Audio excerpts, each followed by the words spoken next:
This is Be Seen, Be Heard with Jade. Jade Seabury grew up imagining seeing her name in lights on Broadway one day. So she went to the best performing arts schools in Queens, New York, where she was born and raised. When she decided to expand her horizons and go off to college at the University of Hartford, a new path was set for her.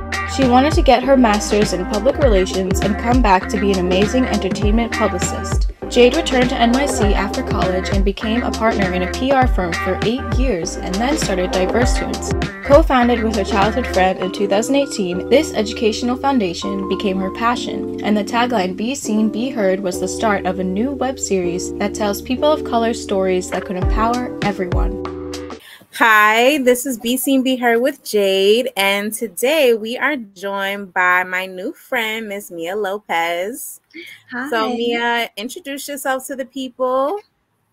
Hello, everybody. Like she said, my name is Mia Lopez. I'm the founder and CEO of Ivory and Oak, Event Planet LLC. I started when I was about 15, 16 years old, and my business has been going strong for about 7 years now. During that time, I've started branching out my businesses to my wine label, to my TV network, CreaTV, my wine, which is called Wines 1666, which that has a whole story on it. I'd love to tell you about that one too. But yeah, there's a whole lot of stuff that I've been doing, and I've been featured in Forbes Next 1000. A lot of multicultural magazines across the UK, US, Canada, Mexico, all across East Asia. So yeah, I'm super excited to be here. She's doing big things. So yes. So we are here to focus today on CreaTV. And so that is, near and dear to my heart. When I heard about it, I was like, oh my God, I have to talk to her. So tell everybody about your fabulous, CreaTV. So it was more so like a natural progression because I started out in the event planning business. I dealt with a whole lot of people, anywhere between artists to photographers to chefs, like all the vendors and all the stuff that you would have to keep in contact with at an event. They were always telling me, things are changing so fast now, and a lot of the times a lot of their work wasn't being seen, especially for small businesses like myself when I was first starting out. And they would always post their works on like YouTube or TikTok or Facebook and Instagram. But because now with Facebook becoming meta now, and Instagram changing their whole algorithm, a lot of their stuff is going unseen. And I decided, well, why don't I create a space for starving creatives, anyone who like a photographer who wants to open up their own art gallery, or an artist who wants to open up their art gallery, or a chef who wants to talk or like do master classes on like recipes that they're making, or people like myself who want to go to event planning, or people like you, with Diverse Tunes. And I wanted to create a space where they would have full control of their intellectual property, because anytime you would post to like YouTube or Facebook or Instagram, they take a percentage of what it is that you earn from, making those types of videos. But with my network, CreaTV, I give them full control of whatever it is that they want to post. If they want to make podcasts, mini-series, a regular series, documentaries, they have full control and to let their creative juices flow and put their work into anything or any type of media that they want to do. And as long as it's not anything lewd or lascivious or anything like that, they'll be able to do those types of things.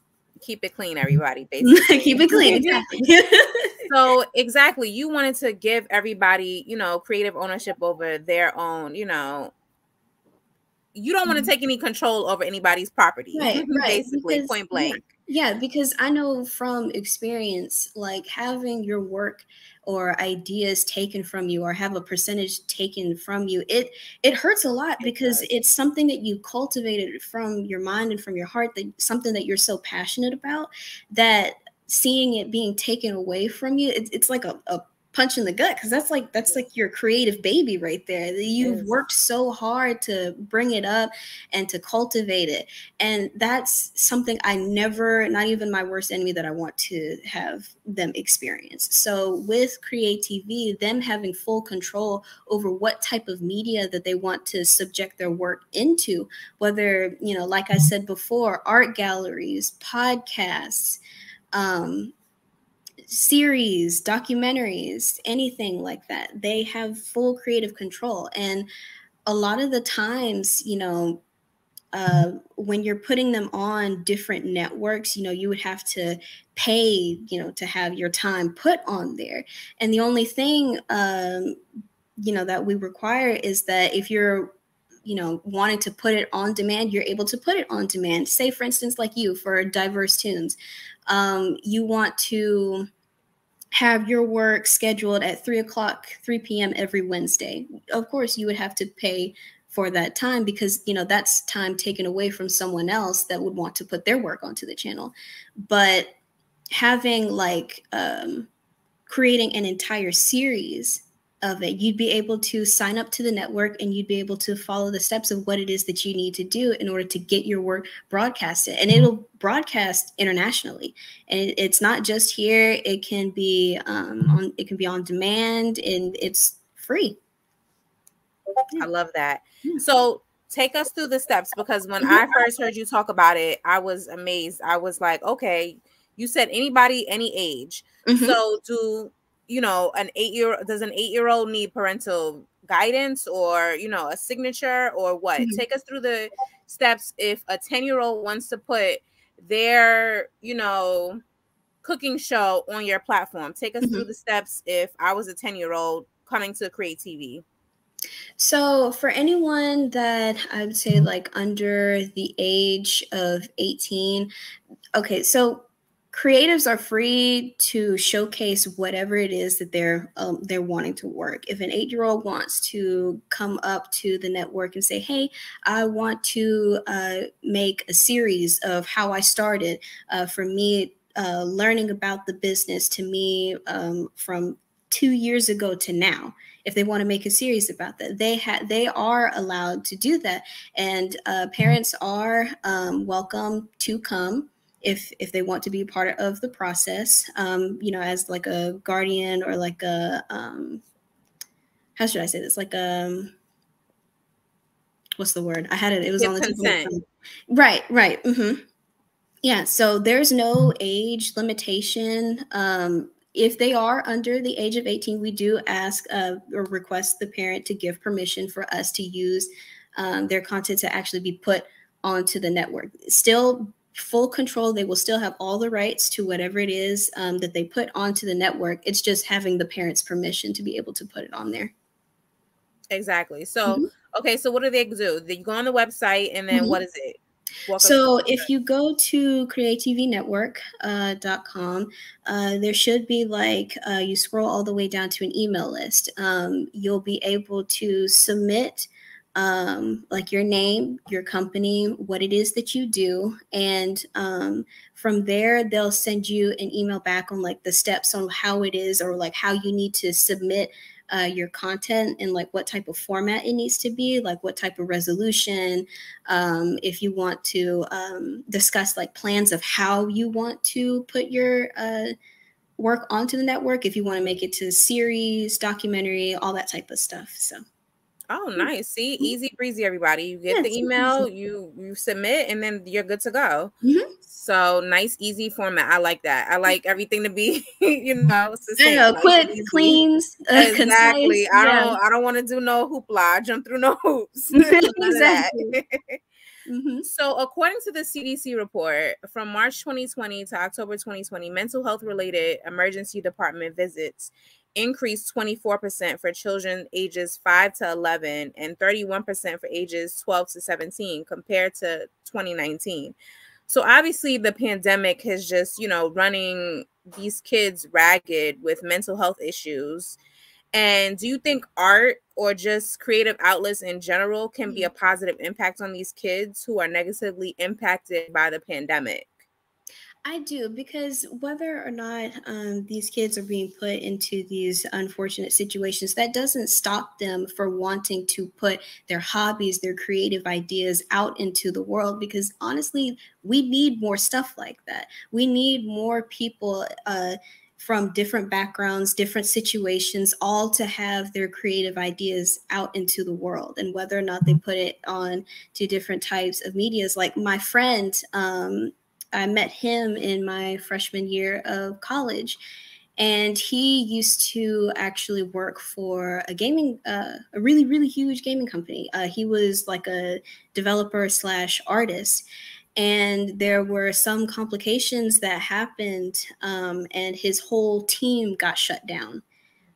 Yeah, his whole team got shut down because of it. So what I was able to do was I told him, hey, this isn't the end. You don't have to, stop here. Whatever trouble it is that you're going through, I'll, be able to help you. That's because I was in that situation before. I was in that situation where, I didn't feel like nothing would go through, nothing was going to be right. And I wanted to help those types of people actually get their creative works out into the world. So I told him, I was like, hey, if you do this with me, I will make sure that your work gets published internationally. And he would, I would go over to his house on like Saturdays, and he would show me like all the different projects and stuff that he was working on. And now we're in the process of actually like making his art into a gallery to be put onto the network so it can be published and be seen internationally. So Nice. there's no limit. It doesn't matter if, the kids who are negatively impacted, if they want and if they truly, truly want to have their work showcased and seen, they can do that. There's nothing stopping you from doing that. And what role did arts play in your childhood? And, what do you think it should have had a bigger impact, role in your childhood? Well, anything to do with like architecture and studying like mathematics of everything, that was my dad.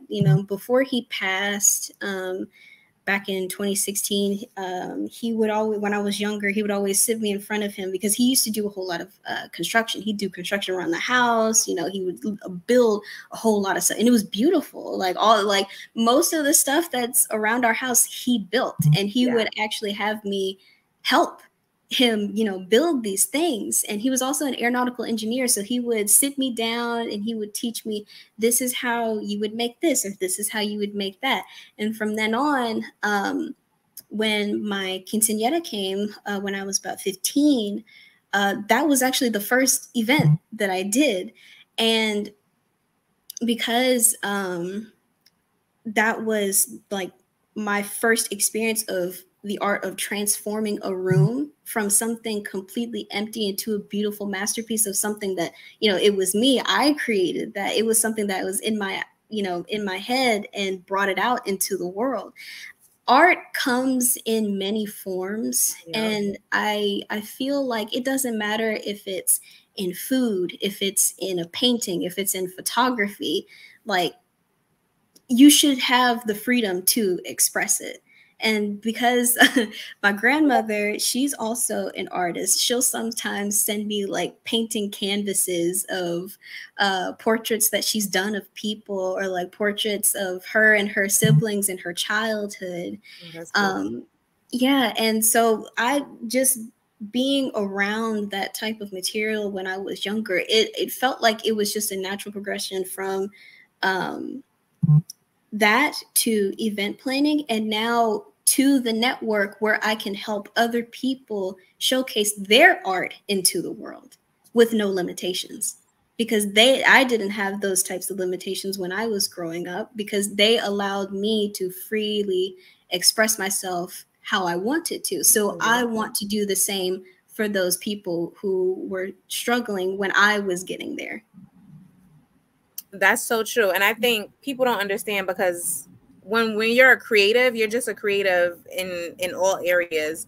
And Exactly. when I heard you speak, and then that's why I was like, I have to connect with you. We just had so much in common. I I was just know. like, oh my gosh. I was like, is she like, is she my family? Is she like we just have, it's freaky how much we have in common. It's just like, no, I have to connect with her.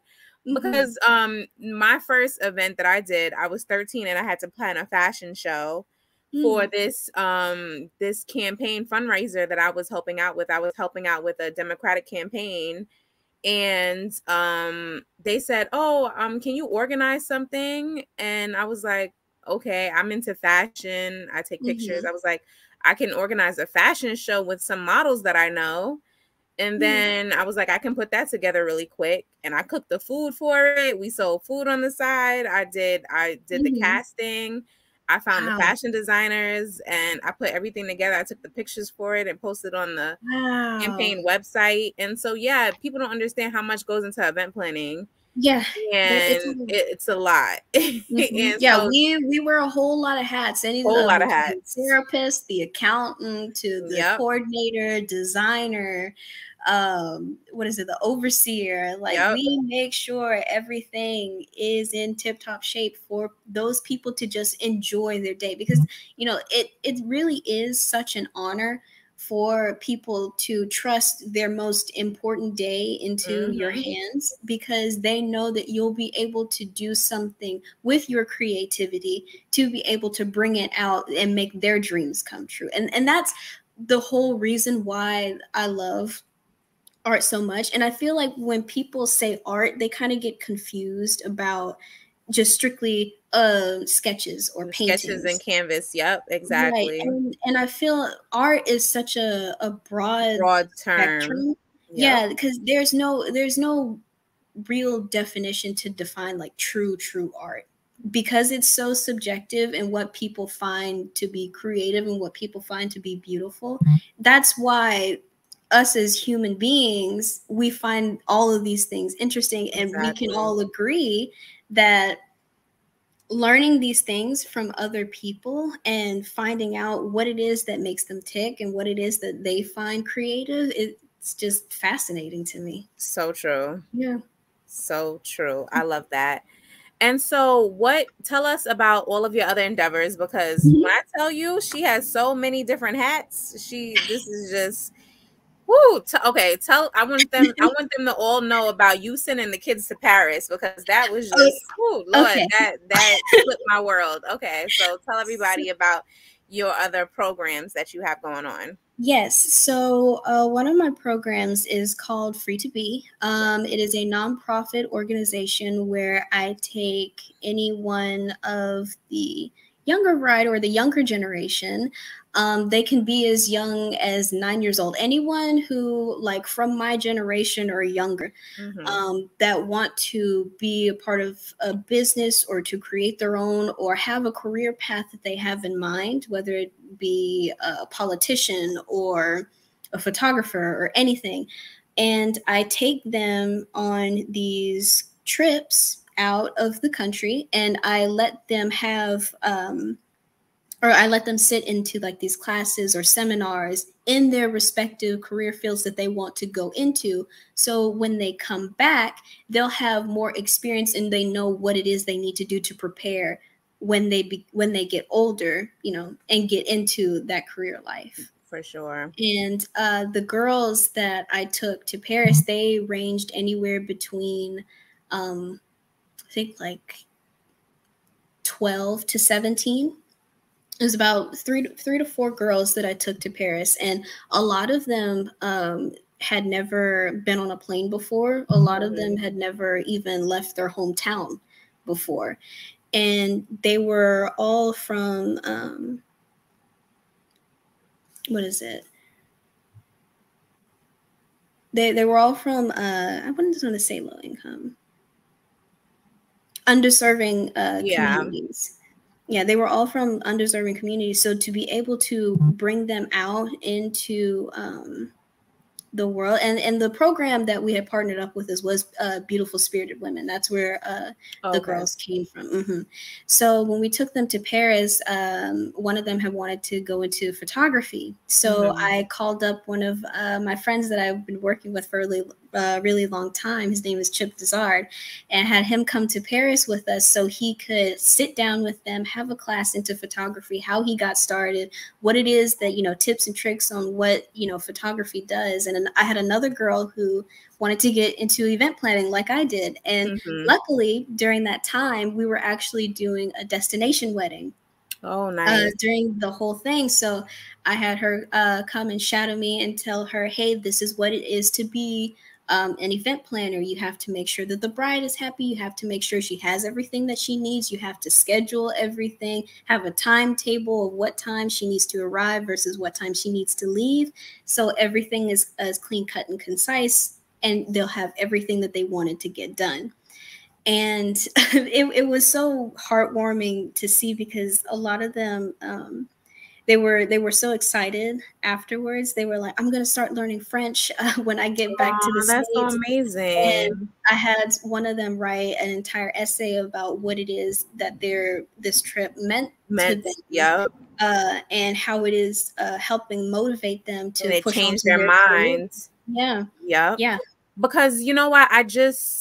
A couple of months ago, I interviewed a few interns from a high school program that Diversionals is doing a partnership with. And this woman, I always ask in an interview, I say, what do you want to go to college for? What do you want to do? Usually I'm asking my college mentees, I'm asking them, what do you want to do after college? What career do you want to go into? So I was asking them, what do they want to do when they go to college? And she said, I never looked beyond high school because I never imagined myself graduating high school. Yeah. She's like, I'm going to be the first one to graduate in my family. And I said, you know what? That's okay. It's okay that you don't have a plan beyond this. But I said, you know what? Now that you're a junior, I said, I want you to start imagining. I want you to start, envisioning beyond this. I said, because you're a junior, so now is the time. I was like, my junior year, I already had early acceptance. I already knew I was going to University of Hartford. So I said, this is when you need to start applying. I said, I know everything is later now because we are in this whole pandemic thing and everything is behind with colleges and everything. I said, but no. I said, now I want you to start imagining. I want you to start getting your portfolio together because you're doing animation. So it's all about the portfolio. I said, but I want you to start imagining. I want you to start wrapping your head around, you're going to college. This is what you're going to do. Or even if you're not going to college, okay, I need to get my portfolio tighter. I need to start, getting my portfolio reviewed so I can, be looked at by top studios or even getting a mentorship, by a top animator. And this is what I need to do. Start, wrapping your head around that because, you're bright and you're talented. And this is what you need to start thinking about. And then just say, I'm going to be the first one. I'm going to be either the first one to go to college, or this is what I need to do to get a top studio job because, I have a bright future ahead. Yeah. And I said, it's okay that you never imagined. That's perfectly fine. I totally get that. I was the first one in my family to graduate. And I was the first one, to get a master's. So it's okay. I get it. I totally understand that. But throughout my whole life, I was saying, I'm going to go to college and I'm going to get a master's and I'm going to, do this. So you just have to think far ahead. You have to always have your plan. Always, think far ahead. And it takes someone to believe in you and realize that your dreams are important and are worth listening to and worth, going after them. One of the girls, they told me that they wanted to have a different experience than the one that they were having at home. And so the reason why we chose Paris, and I took them to tour the colleges, it was the French. It was the English College of France or something, American College of France. And I had them tour and they were able to see the curriculum and having the students. And one of them asked me and they were like, isn't it, a little early for me to start thinking, because I'm only 17. I said, what's so wrong about thinking of your future, Of or, course. or Yeah, it's wanting never too something early. to, I had a 25-year yeah. plan at 13. It's never Mhm. too early. It's Never too never. early. Never, never, never.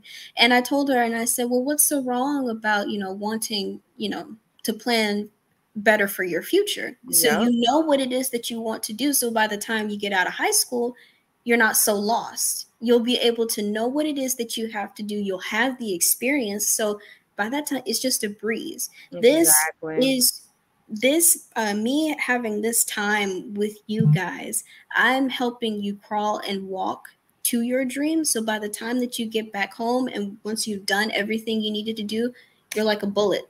Yep. You shot straight off. Yeah, exactly. That's why I would definitely. I feel like other kids that she's not the only kid in that school that's thinking that way. That's thinking, I can't go to college. I'm just not even thinking that way. And I would definitely want to, Mm-hmm. partner with you on that program and definitely send some more kids, Yes, of other course. places, because these kids, I just don't think. I think even the pandemic has set them back. I think Mm-hmm. they were so bogged Unmotivated. down by Yeah. online learning and Yeah. this and that. They're just not even, they Mm-hmm. can't even comprehend college or going anywhere or anything. They're over it. They're just It's so over it. important. It's so important because education is something that cannot be taken Being away from from you. you. Exactly. That's Yeah. so true.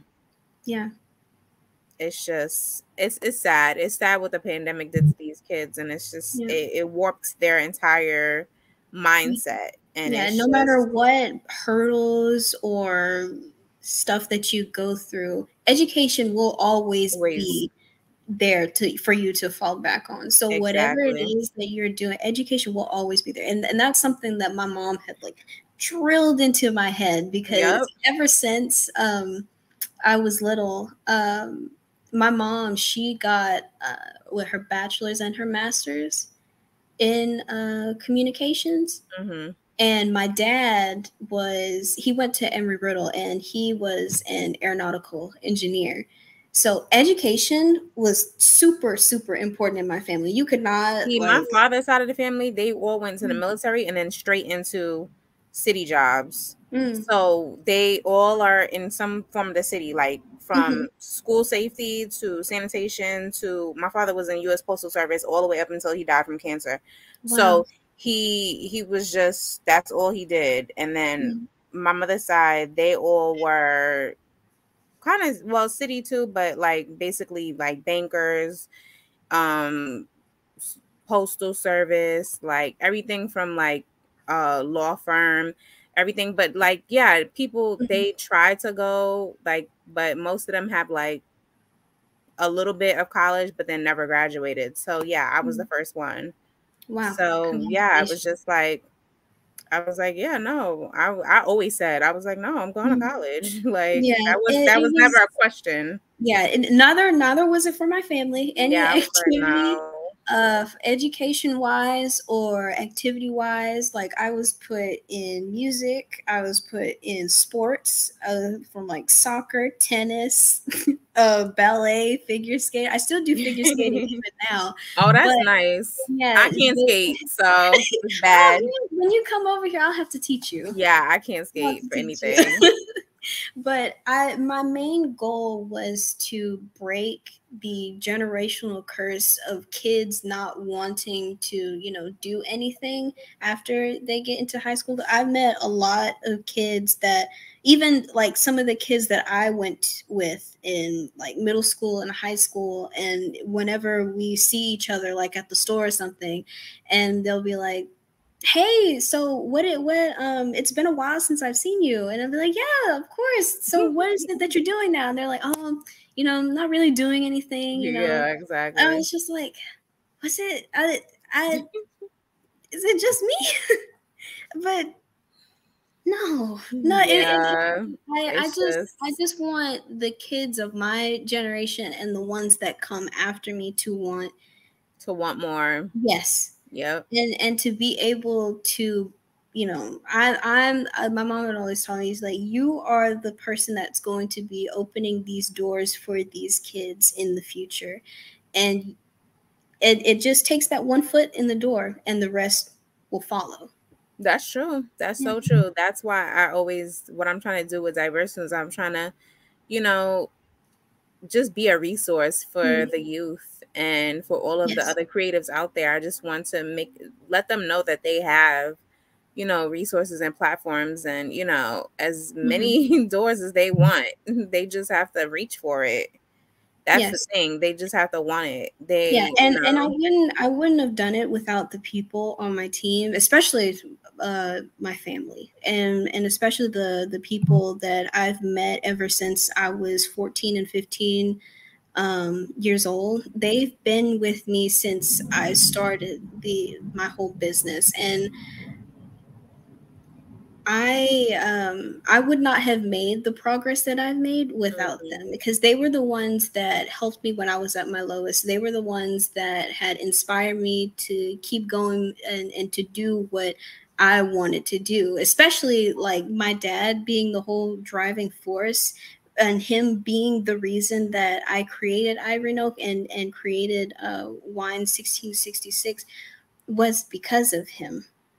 And my main goal is just, I want people to, you know, I just want to be that vessel to help guide these people into something greater than me.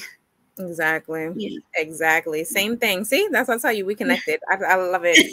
Okay, so tell everybody again where they can go to find Create TV. So you can look online. It's called CreaTV, CreaTV network.com, and you'll be able to sign up there on the email list down below. And from there, you should get a list of requirements and some plans on what it is that you want to do with your creative artworks and how you want to push forward with the network. And now we are going to touch base on what she's been telling you about her day-to-day, her baby, Ivory and Oak, and then we're going to touch on her wine, and then, okay. So tell everybody about Ivory and Oak.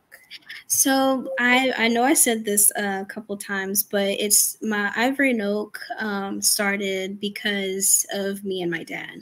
We always wanted to go into business together. Because he was like, I want to start a business. And I was like, okay, let me help you. So we were on the road of, you know, becoming like that father-daughter duo. And it was right around my quinceañera when he passed away. It was back in 2016. And I created Ivory and Oak because I wanted to keep that memory and that promise that I made to him alive. And for 7 years, I've been doing anywhere between nonprofit, for-profit events. I've done corporate events, weddings, parties, all of those types. And I wanted to keep his legacy alive. And from like I was like building his and my family's legacy. Which is when that happened, I created Wine 1666. And I named it after him because he was born January 6th, 1966. And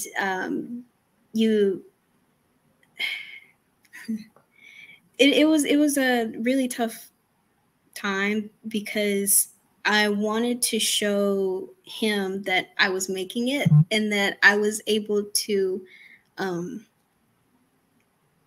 keep his memory alive with it.